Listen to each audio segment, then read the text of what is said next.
बाबा साहब डॉक्टर भीमराव अंबेडकर ने एक बार किसी बातचीत में कहा कि सुबह 2 घंटियां बजती हैं। अगर तुम स्कूल की घंटी को सुनोगे और उधर अपने बच्चों को भेजोगे तो आने वाली पीढ़ियां आजाद और ताकतवर पैदा होंगी, जो अपने हक, अधिकार और सम्मान के लिए लड़ेंगी और सभ्यता और समाज को आगे ले जाएंगी। कोई भी सभ्य समाज अपने देश में कलम और किताब को अहमियत देता है।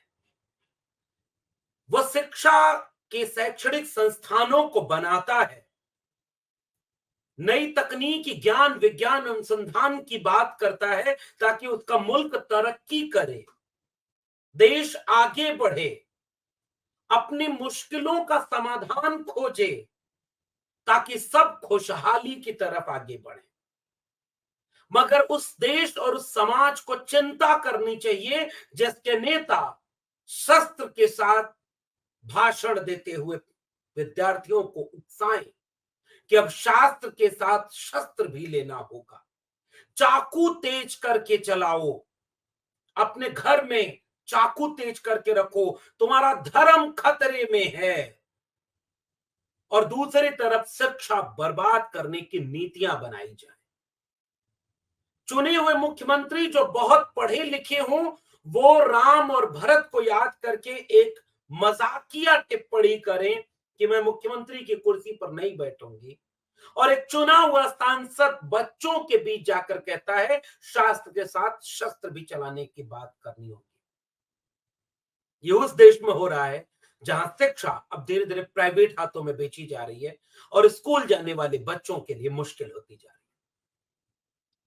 तो सबसे पहली बात यह है कि आप किसी भी देश के संविधान को देखिए, देश के समाज की चेतना को देखिए, तो आपको मिलेगा कि कैसे वो देश बेहतर बनने की दिशा में तर्क, विवेक और वैज्ञानिकता की बात करता है।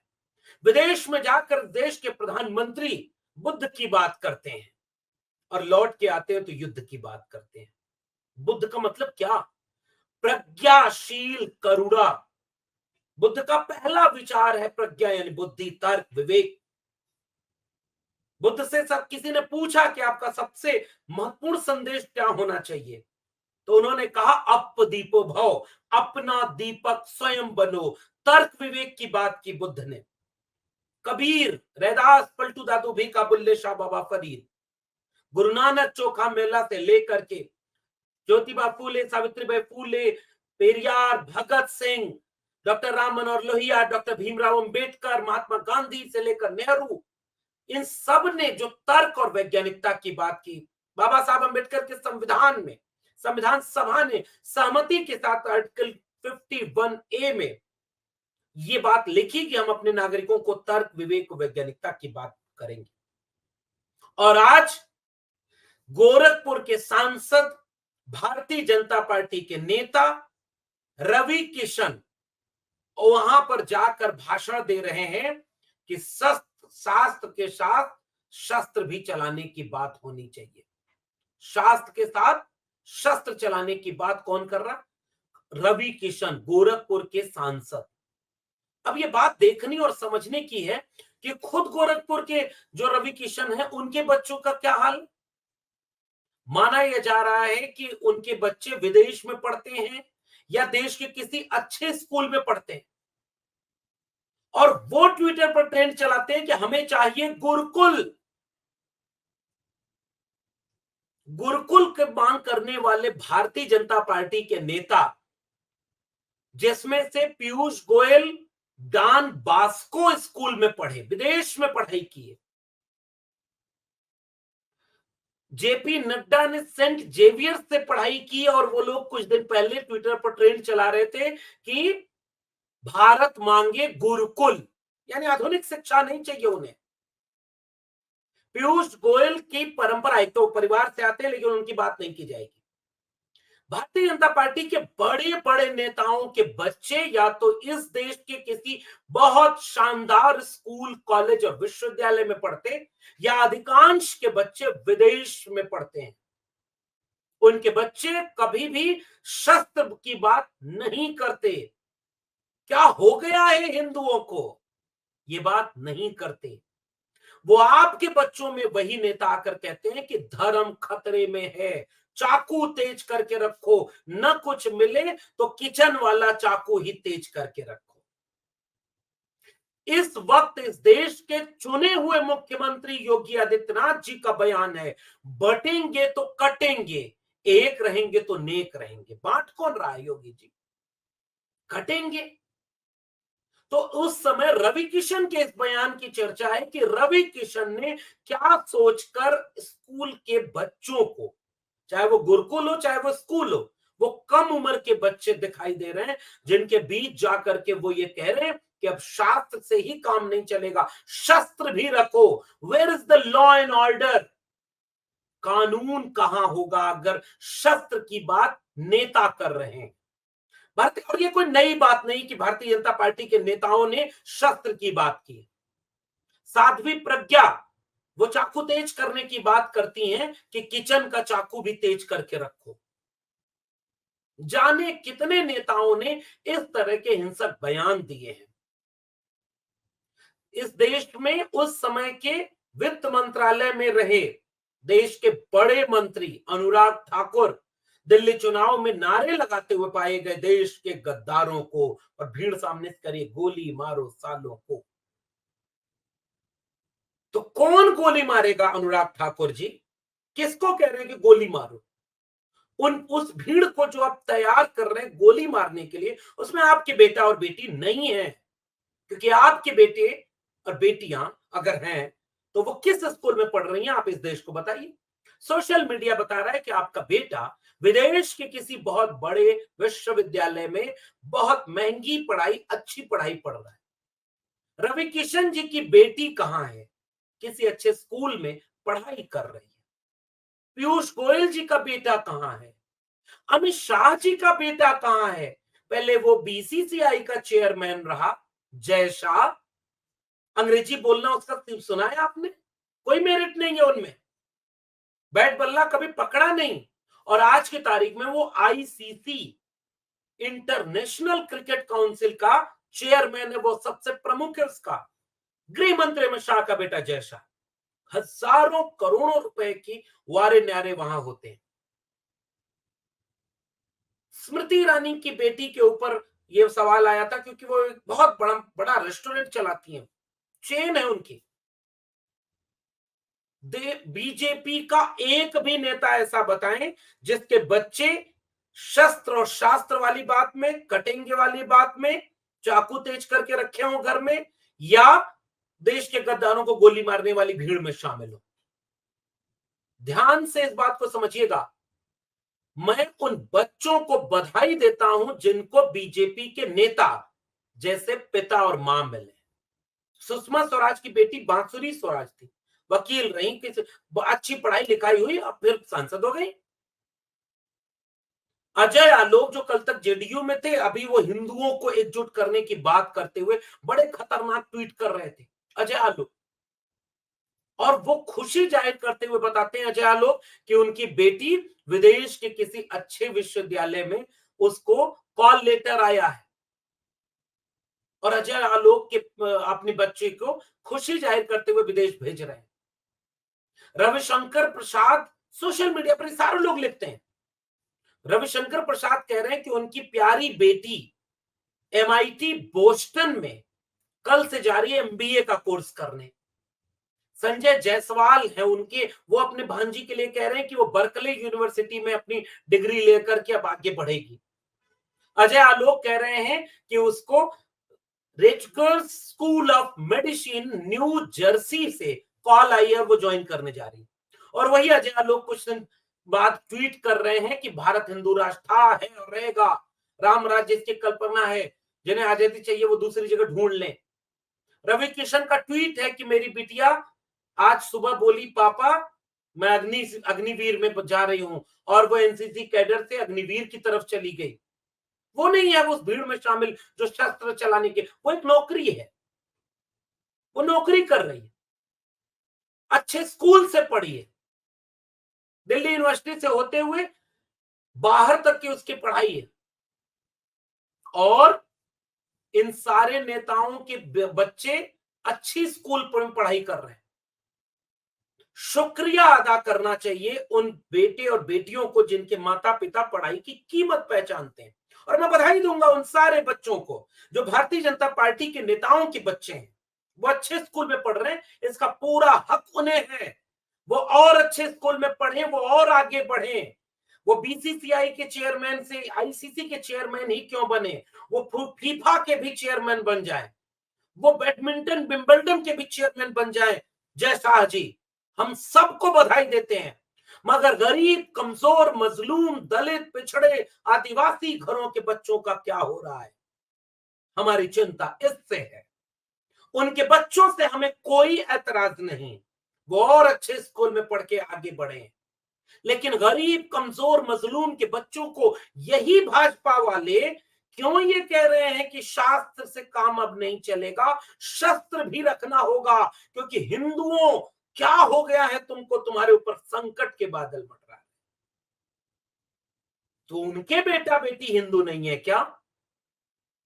गरीब, कमजोर, मजलूम, दलित, पिछड़े, आदिवासी, किसान के बच्चे ही क्यों धर्म बचाने जाएंगे? गृह मंत्री अमित शाह का बेटा जय शाह आईसीसी का चेयरमैन जो बन गया है, एक आध बार वो भी धर्म बचाने क्यों नहीं आता?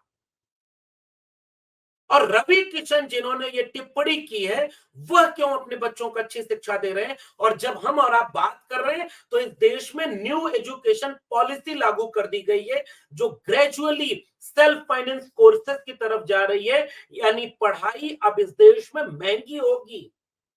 ग्रेडेड ऑटोनॉमी के साथ आपको इकोनॉमिकल ऑटोनॉमी दे दी गई है न्यू एजुकेशन पॉलिसी में, क्योंकि अब स्कूल, कॉलेज, विश्वविद्यालय अपने से फंड जनरेट करें और स्वायत्त होकर के शिक्षा दें। तो विश्वविद्यालय, स्कूल, कॉलेज फंड कहां से जनरेट करेंगे? विद्यार्थियों की फीस से। और टीचर कम रखेंगे, उनको सैलरी कम देंगे और विद्यार्थियों की फीस महंगी करेंगे। तो गरीब, कमजोर स्कूल, उनके बच्चों के लिए स्कूल बर्बाद हो रहे हैं। अकेले अगर उत्तर प्रदेश, मध्य प्रदेश, महाराष्ट्र, बिहार इनके सरकारी स्कूलों को जोड़ लें तो कई हजारों और लाख से भी ऊपर अगर ये आंकड़ा चला जाए तो आश्चर्य मत मानिएगा, सरकारी स्कूल बंद कर दिए गए। और जो हैं वहां जाने के लिए कीचड़ में सने पैर लेकर गरीबों, कमजोरों, मजलूमों के बच्चे पढ़ने जाते हैं। उन्हें अच्छी शिक्षा नहीं मिल रही, उनके बच्चे विदेश में जाकर नहीं पढ़ पा रहे, या उन्हें अपनी जेब में इतना पैसा नहीं है कि वो अपने बच्चों को अच्छी शिक्षा दे पाए। तो फिर क्या वो नाली के गैस से चाय बनाने के लिए ये वाली ट्रेनिंग लेंगे जो प्रधानमंत्री नरेंद्र मोदी जी ने किया? या वो बादल के आ जाने से रडार काम नहीं करेगा, ये वाली शिक्षा लेंगे? शिक्षा की बात किससे हम करें? खुद प्रधानमंत्री नरेंद्र मोदी जी एक इंटरव्यू में बोलते हैं कि मेरी बहुत ज्यादा पढ़ाई लिखाई हुई ही नहीं है। बाद में पता चलता है कि प्रेस कॉन्फ्रेंस करके बताया जा रहा है कि प्रधानमंत्री नरेंद्र मोदी जी की डिग्री ये रही बीए की और ये रही एमए की, MA in entire political science. बाद में वही पड़ताल करके बताया जाता है कि जिस सन की डिग्री है और जिस फॉन्ट में डिग्री है, वो फॉन्ट उस सन का आया ही नहीं, उसके बहुत बाद में उस फॉन्ट का जन्म हुआ। लेकिन फॉन्ट अकेले नरेंद्र मोदी जी की डिग्री बनाने के लिए अपने पैदा होने से कई साल पहले पैदा होकर के अकेले नरेंद्र मोदी जी की इंटायर पॉलिटिकल साइंस वाली डिग्री बनाता है और फिर खत्म हो जाता है, फिर कुछ साल बाद उसका जन्म होता है। और आज भी इस पर बहस चल रही है कि वो डिग्री फर्जी है या ओरिजिनल है, लगातार इस पर बात होती रहती है। भारतीय जनता पार्टी की तरफ से कहा गया कि ओरिजिनल डिग्री है, लेकिन प्रधानमंत्री जी अपने पहले इंटरव्यू में बोल चुके हैं कि उनकी ज्यादा पढ़ाई नहीं हुई, 17 साल में तो घर छोड़ के चले गए, 35 साल भिक्षा मांग कर खाई। और फिर उन्होंने देखा कि एक व्यक्ति कैसे नाली के गैस से चाय बनाता है। पकौड़ा बेचना रोजगार है कि नहीं? अगर आपके बच्चों के लिए यह भारत तैयार किया जा रहा है और उनके बच्चों के लिए कौन सा भारत तैयार किया जाए? इसलिए कलम और किताब बचाइए, शस्त्र की जरूरत नहीं है इस देश को। उसके लिए इस देश में पुलिस है, प्रशासन है, सेना है। उन लोगों को इस बात की तनख्वाह दी जाती है कि वो जहां कानून का राज और राष्ट्र का संप्रभुता और स्वायत्तता की रक्षा करनी है, कानून की रक्षा और देश की रक्षा करने के लिए पुलिस और सेना है। अगर आपको अपनी बात करनी है तो अपने बच्चों को भी पुलिस या सेना में भेजें, वो नौकरी भी करेंगे, सैलरी मिलेगी, घर चलेगा। इन भाजपा के नेताओं से अपने बच्चों को बचाएं, जो आपके बच्चों से कलम और किताब छीन करके कह रहे हैं शस्त्र हाथ में लो। रवि किशन जी नहीं अपने बच्चों के हाथ में शस्त्र दिए हैं, केवल बुनियादी बात। इसलिए पढ़ेगा इंडिया तब आगे बढ़ेगा इंडिया। लेकिन एक और बात कि दिल्ली में एक मुख्यमंत्री बनी आतिशी, पहले वो आतिशी मार लेना थी, फिर आतिशी सिंह। राजनीति की कुछ व्यवहारिक दिक्कतें होती हैं, ये बात सब समझते हैं, कई बार बस उसे स्वीकार नहीं कर पाते। अतिशी मार लेना से अतिशी सिंह हुई, और जब वो शपथ ग्रहण की तो केवल अतिशी शब्द बोलती है। बहुत ज़हीन महिला है, पढ़ी लिखी हैं, सेंट स्टीफन कॉलेज दिल्ली विश्वविद्यालय से लेकर के विदेश तक पढ़ी हैं, बहुत सौम्य हैं, सुशील हैं, मधुर बोलती हैं। शिक्षा के क्षेत्र में जब मनीष सिसोदिया शिक्षा मंत्री थे तो उनके साथ उन्होंने काम करके दिल्ली के स्कूलों को बहुत बेहतर किया। आम आदमी पार्टी शिक्षा को लेकर के बहुत सजग रहती है, पढ़े लिखे लोग वहां हैं। लेकिन अफसोस होता है कि जब वो पढ़े लिखे लोग कहते हैं कि भारत की अर्थव्यवस्था इसलिए गिर रही क्योंकि नोट पर, इंडियन करेंसी पर लक्ष्मी और गणेश की फोटो नहीं। और वही अतिशी सिंह पढ़ी लिखी होने के बाद भी मुख्यमंत्री की कुर्सी पर न बैठकर बगल में कुर्सी लगा करके एक मितकीय इमोशन कहती हैं कि भगवान राम की तरह हम उन कुर्सी पर नहीं बैठेंगे, भरत की तरह हम चरण पादुका रख करके सेवा करेंगे दिल्ली की। राजनीति है, राजनीति में कोई रोता है, कोई गाली खाता है 1.5-2 किलो 2.5 किलो को रोज, कोई इमोशन करता है, कोई कुछ भी करता है। राजनीति राजनीति है, झूठ बोलता है कोई। लेकिन पढ़े लिखे लोगों से यह उम्मीद की जाती है कि वो एक नई राजनीति करेंगे। लेकिन अतिशी जो दिल्ली की मुख्यमंत्री हैं, जब वो ये काम करती हैं तो इस पर भी सवाल पूछे जाते हैं कि मुख्यमंत्री की कुर्सी लोकतंत्र में राजा की कुर्सी की तरह नहीं होती। ये राजतंत्र नहीं, लोकतंत्र है। इसमें पद का, संवैधानिक पद का महत्व होता है। लेकिन क्या इस देश को हो गया है, इस पर विचार आज होना चाहिए। तो शिक्षा केवल डिग्री वाली भी नहीं होनी चाहिए, शिक्षा चेतना वाली होनी चाहिए। इसलिए आपको चिंता होनी चाहिए स्कूल, कॉलेज और विश्वविद्यालय की। आपको चिंता होनी चाहिए अपने बच्चों के भविष्य की। आपको पता होना चाहिए कि अगर उत्तर प्रदेश में आपके बच्चे कांवड़ धोने जाएंगे तो हेलीकॉप्टर से फूलों की बारिश होगी, पुलिस प्रशासन उनकी सेवा में तत्पर रहेगा। लेकिन उसी उत्तर प्रदेश में 69,000 शिक्षक भर्ती घोटाला होने के बाद पहले अपने हक के लिए लड़े तो लाठी खाएंगे, पुलिस सेवा में मौजूद रहेगी। हाई कोर्ट से वो रद्द हो गया, फिर 1.5 महीना भाजपा सरकार ने उसे झेलाया, फिर सुप्रीम कोर्ट मामला चला गया और अब उनका भविष्य फिर अंधकार में चला गया।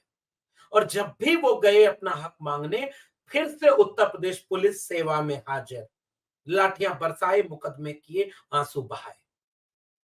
आज की तारीख में हायर एजुकेशन में पहुंचने वाले देश के युवाओं की आबादी 3% से भी कम है, उसमें भी रिसर्च में जाने वाले 1% से भी कम युवा हैं।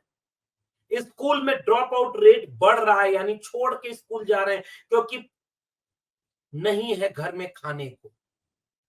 और गरीब कमजोर अगर आप हैं तो आपके बच्चों को अच्छी शिक्षा नहीं मिलेगी।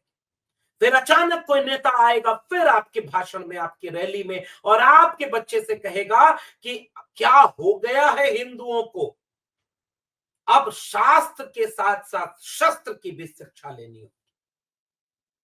इस देश में आरएसएस ने पहले एक बयान दिया है कि हमारे पास ऐसी सेना है कि जरूरत पड़ी तो हम रक्षा के लिए तैयार होंगे। कृपा करके अपने बच्चों को ऐसे लोगों के हाथ इस्तेमाल होने से बचाइएगा, वरना कोई रवि किशन, वरना कोई अनुराग ठाकुर, वरना कोई अमित शाह, वरना कोई राजनाथ सिंह, वरना कोई साध्वी प्रज्ञा, वरना कोई पीयूष गोयल, वरना कोई आलोक अजय आलोक ऐसे नेता आकर के आपके बच्चों को धर्म बचाने के लिए झोंकवा देंगे, तलवार देकर हाथ में, शस्त्र देकर हाथ में, और ये नहीं बताएंगे आपसे कि उनके अपने बच्चे देश के या विदेश के किसी बहुत अच्छे विश्वविद्यालय में पढ़ने गए हैं। वो धर्म बचाने नहीं आएंगे। इसलिए धर्म को मानिए दल में, मोको कहां ढूंढे रे बंदे, मैं तो तेरे पास में। महात्मा कबीर समझा गए, कस्तूरी कुंडल बसे, मृग ढूंढे बन माए, और ऐसे घट घट राम है दुनिया देखे ना। और दिन रात हिंदू मुस्लिम का डिबेट आपको समझाया जाएगा, और शिक्षा बर्बाद हो रही होगी ये आपको नहीं बताया जाएगा। पढ़िएगा कभी समय मिले तो प्रोफेसर की डायरी, यही कहानी लिखी गई ताकि जब सब बर्बाद हो रहा हो या हो चुका हो और समाज पूछे कि कोई बताया कि नहीं, तो याद रखिएगा कि कोई डॉक्टर लक्ष्मण यादव था जिसे 14 साल पढ़ाने के बाद सच और हक की बात करने की वजह से लोग नापसंद किए और उसकी नौकरी छीन ली। उसने किताब लिखकर प्रोफेसर की डायरी लोगों से सच कहा कि त्रिशूल, तलवार, बंदूक हाथ में मत देना अपने बच्चों के, कलम और किताब हाथ में देना। लेकिन इस देश के बहुत सारे लोग हैं जो कलम और किताब को आपके बच्चों के हाथ में नहीं देना चाहते। बचाइए अपने बच्चों का भविष्य ऐसे नफरती नेताओं से जो आपके बच्चों का भविष्य बर्बाद करने के लिए खड़े हैं। आप क्या सोचते हैं नीचे कमेंट बॉक्स में जरूर बताइएगा। फिर मिलेंगे किसी और टिप्पणी के साथ, तब तक के लिए बहुत बहुत धन्यवाद।